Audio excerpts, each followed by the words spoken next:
Why am I here? Why am I here? Often I wonder what my purpose is on earth. Part of me feels it is just coincidence and that I evolved from different species from many ages ago. That I am just a creature of evolution and my purpose of being alive is just to exist. I have no expectations to achieve and my every action is just my will. There is no guiding hand, for I am the only one in control. Contrary is that I have been placed on earth for a specific reason. I am to achieve something greater than just existence. I am able to flourish with the correct invisible guidance from something greater than myself.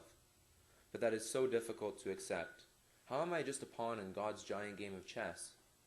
If there is a higher power, where does that leave me? So, we are to embark on a travel through the life of a lost Jewish boy and to delve into the mind of doubt.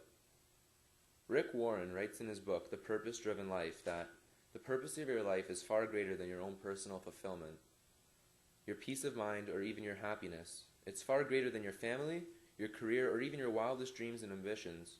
If you want to know why you were placed on this planet, you must begin with God. You were born by His purpose and for His purpose. Growing up, I was raised in a traditional conservative Jewish family. God was just an accepted facet of life, and no thought was given to it. God was just an entity who controlled the outcomes and beginnings of everything.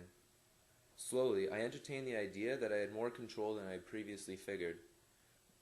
God was equated as a third parent. Just as my parents chauffeured me around town and assisted in all my affairs, God was the one who kept me protected. He made sure everything was working in order. But as my parents gave me more and more personal freedom, I began to distance myself from God. His reality soon became a concept, and what was then a concept slowly faded into wisps of belief and a mirage of lies. By age 14, I lost my contact with the one above and soon acted on an agenda of my own. I strayed from the straight path and stayed geared towards insolence and adolescent behavior. The meaning of human existence in the Judaic stance is that of 4 qualities. First, that we are aware that humanity has been created in the image of God. 2 is to be acutely aware of human limitation. 3 is to avoid missing the mark of humanity. And the final one is to affirm human freedom and responsibility. For many years, Jewish private day school cuddled me with the idea that we are molded in the image of God.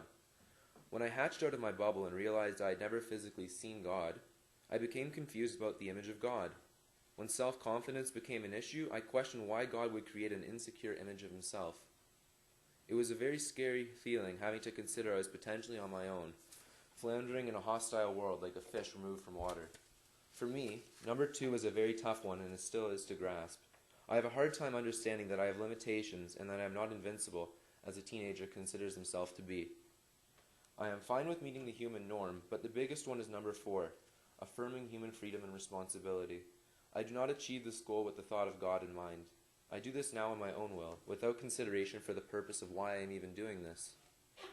Years ago, I blindly trusted those who convinced me God existed and was, therefore, able to change the motives to mainly acting in the will of God. When that was stripped away from me, I took religion as a hostage, holding them responsible for the harsh reality that I now was wandering alone. A scary thought is that without God, we are without rules and morals.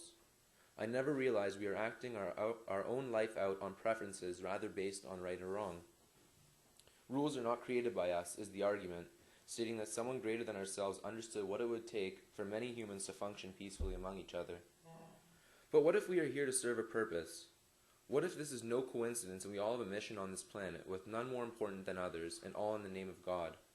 If I could get over the hump of actually believing it, it would be a comfortable feeling assured that there is a constant guidance in our lives, that you have more value than just being a pure coincidence. Scary words like faith and service make me cringe, because I feel that I waste time when I try to act them out. I would go to shul every Saturday, standing with my family in the pews. I would sing and recite the prayers and read the Torah, but it made no sense.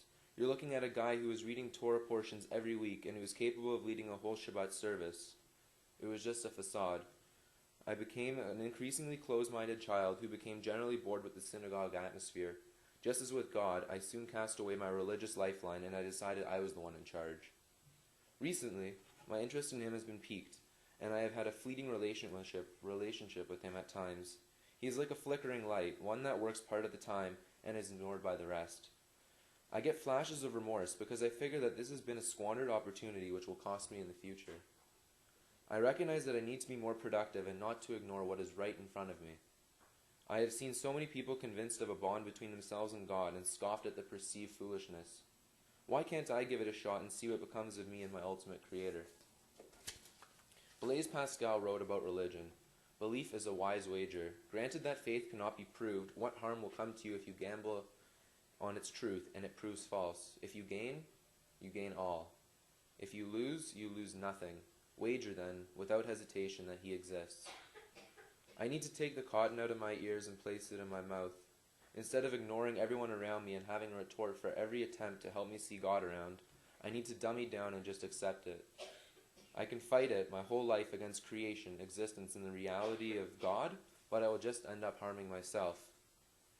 Without allowing myself to foster a strong, powerful, and supportive relationship with God, I am denying myself many positive opportunities in the future.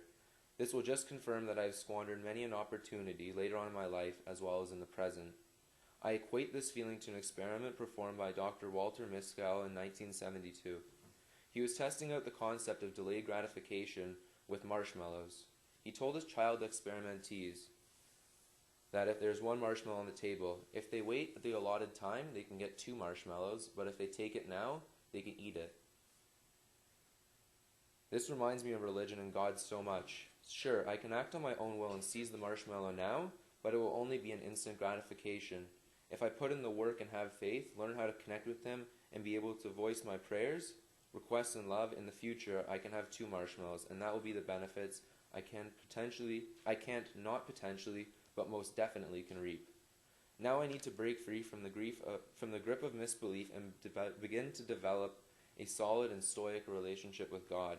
I need to endure the pain and difficulty of searching and keep the lines open, patiently awaiting the day when Him and I finally click. I know that my whole life is to be of service, but I will wait till that one specific day, similar to the one Abraham experienced. I want to be ready for when God, just as he was. When God said Avraham, he did not flinch, and without even knowing what was wanted of him, he responded Heneini.